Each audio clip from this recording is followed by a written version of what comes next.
The new US Health Secretary just stood in front of the world and called autism a preventable epidemic, blaming environmental toxins, dismissing genetics, and comparing people like me to a disease outbreak. That was Robert F. Kennedy Jr. And his words weren't just misinformed, they were dangerous. I'm an autistic adult. I have an autistic child. And on this video, I'm speaking up because we deserve truth, not fear. We deserve support, not stigma. So let's go. Welcome, my stars of Orion. Thank you so much for watching. I'm Orion Kelly, that autistic guy. I'm all about providing validation and support for autistic people and their loved ones. So we need to talk about some deeply harmful misinformation that's recently made headlines. Now, in his first press conference as US Secretary of Health and Human Services, Robert F. Kennedy Jr. said, "The rise in autism is a preventable epidemic caused by environmental toxins." He compared autism to an infectious disease outbreak, like measles. He dismissed decades of genetics research as a dead end.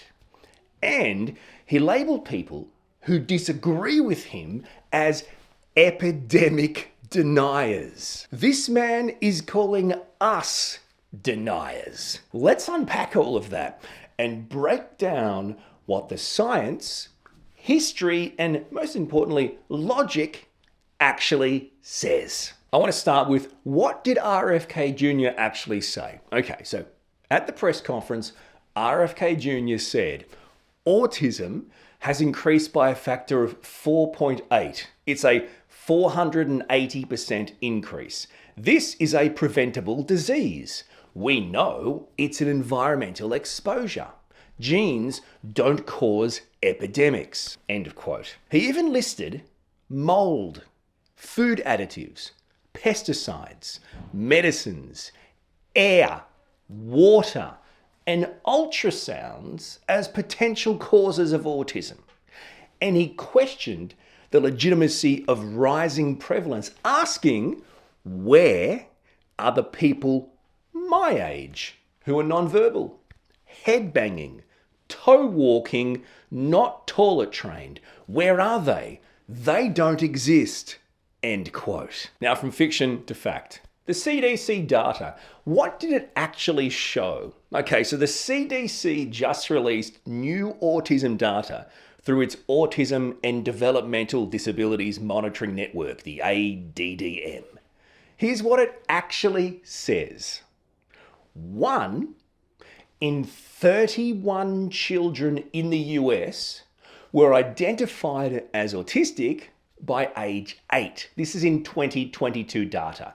And that is increase, that's up from 1 in 36 in 2020.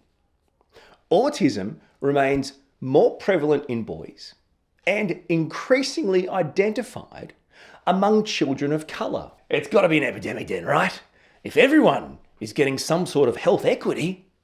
So yes, rates are increasing, but the CDC clearly explains why.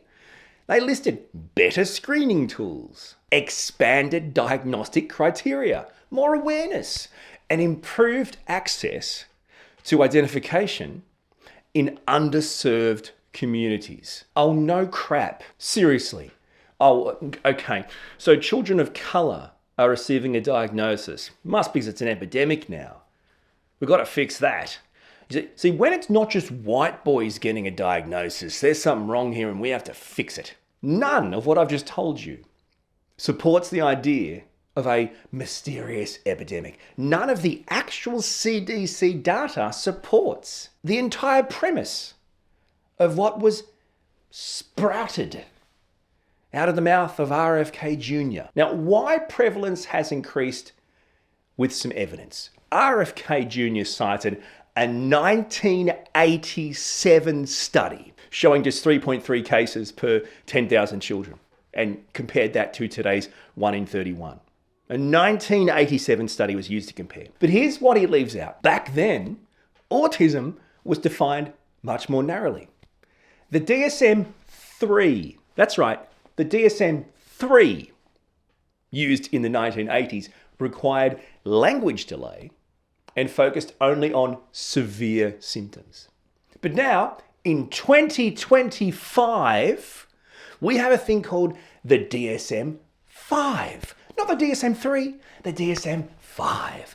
We recognize a spectrum of autistic experiences, including those with no intellectual disability and those who mask well socially. So, we're not comparing apples to apples, are we? We've changed the definition, and that's led to more accurate and earlier diagnosis. I can't tell you how frustrating it is for an autistic person when people fail to even read the name of the condition. The word spectrum is in it. Autism is a neurodevelopmental condition.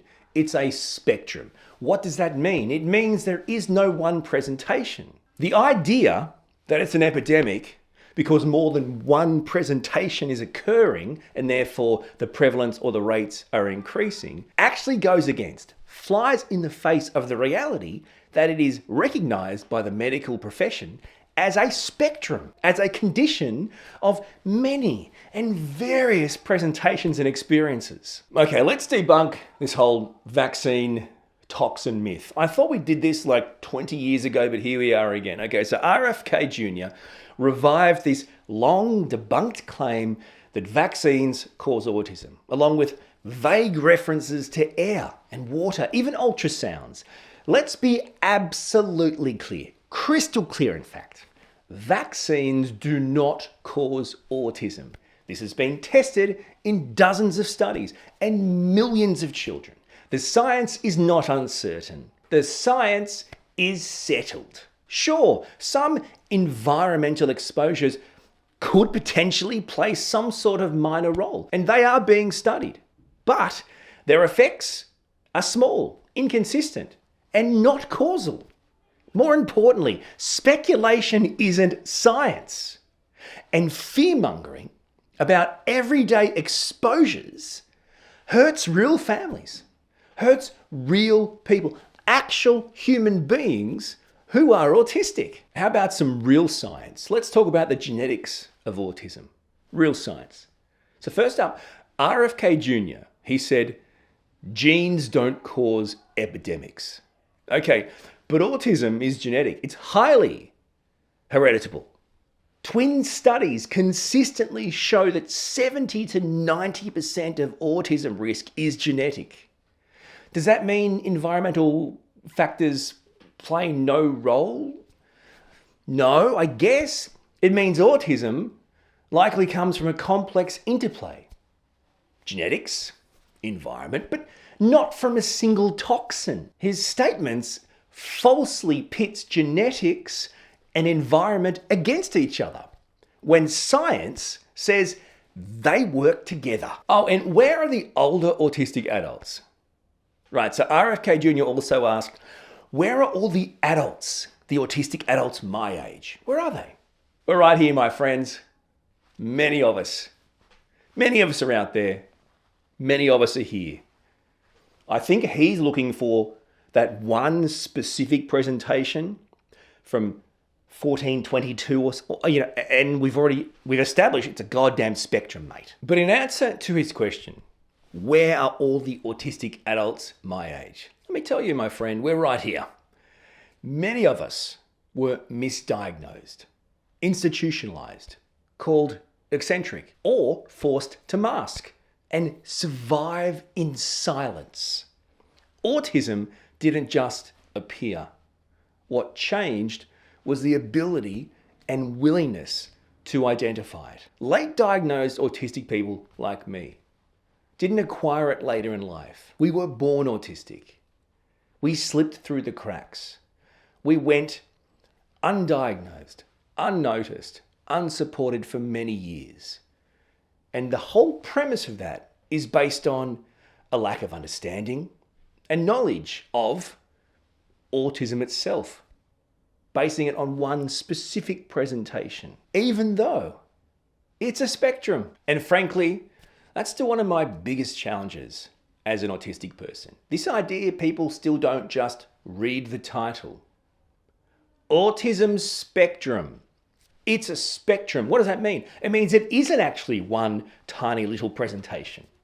It's a spectrum of presentations, a spectrum of experiences, a spectrum of differences.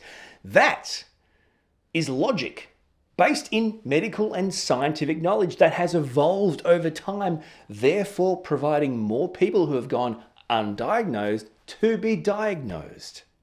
So when people talk about, well, we could fix this problem if maybe we had like profound autism and we didn't put Asperger's syndrome into the autism pot, we could take that out and take this out and mix all that. Again, even that goes against the idea that as autistic people, we embrace the idea that autism is a spectrum, and that means that all autistic people experience the world differently and have their own unique challenges and strengths. There are low support needs, there are high support needs, there are low care needs, high care needs, and they are fluid, they fluctuate. For the love of God, autism is a spectrum.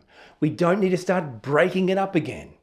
It was put in as a spectrum. But the sheer hypocrisy of RFK Jr.'s stance is quite breathtaking.